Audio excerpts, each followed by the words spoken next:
আসসালামাইকুম। নিয়েছি পাঙ্গাস মাছ, কেন হলুদ মরিচ লবণ দিয়ে মাখিয়ে রেখেছি। ফুলকপি সিম আর হলো বেগুন দিয়ে রান্না করব। এখানে তেল বসিয়েছি, তেলটা গরম হয়ে গেছে, এখন দিয়ে দেবো মাছ। মাছটাকে আমি সুন্দর করে ভেজে নেব।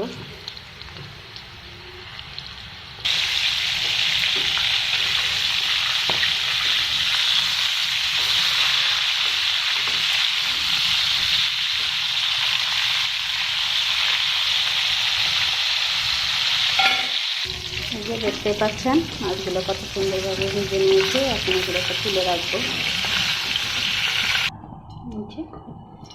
কড়াইতে তেল দিয়ে দিয়েছি, তেলটা গরম হয়ে গিয়েছে। এখন দিয়ে দিব রসুন কুচি, দিয়ে দিব পেঁয়াজ কুচি,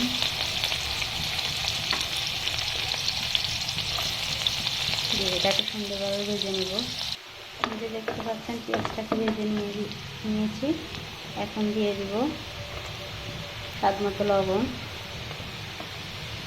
দিয়ে দিব হলুদের গুঁড়া 1.5 চা চামচ, দিয়ে দিব মরিচের গুঁড়া 1 চামচের কম, কেন যে আমি শুকনো মরিচের গুঁড়াটা কম দেব, কাঁচা মরিচের ঝালটা হবে।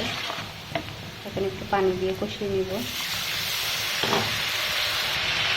2-2.5 মিনিট কষিয়ে নেওয়ার পরে এখন দিয়ে দিব আলু।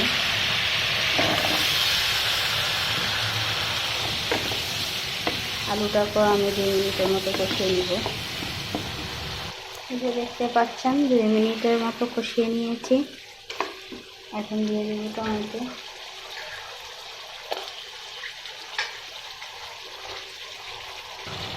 এখন দিয়ে দেবো আমি সবজিগুলো।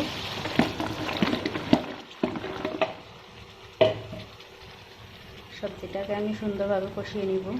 এই যে দেখতে পাচ্ছেন সবজিগুলোকে আমি সুন্দরভাবে মিলিয়ে নিয়েছি।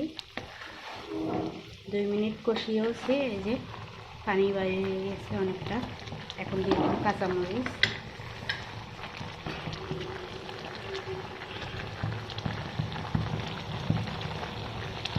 এটাকে আরও 3 মিনিটের মতো কষিয়ে নিব সবজিটা। এই যে দেখতে পাচ্ছেন আমি কষিয়ে নিয়েছি। এখন দিয়ে দেবো ঝোলের জন্য পানি।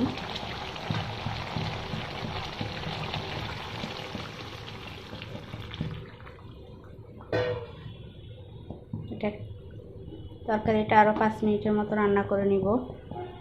এই যে দেখতে পাচ্ছেন কতক্ষণ পরে আবারও আসছি। এখন দিয়ে দেবো মাছ,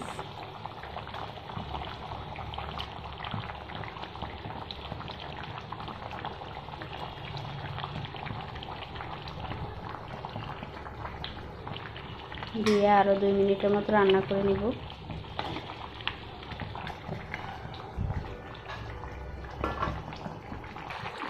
রান্নাটা হয়ে গিয়েছে। এখন দিয়ে দিব ধনিয়ার পাতা,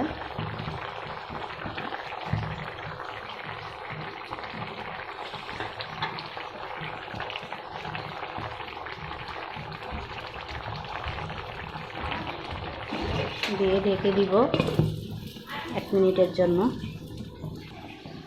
1 মিনিট হয়ে গেছে। এখন চুলাটা অফ করে দিব।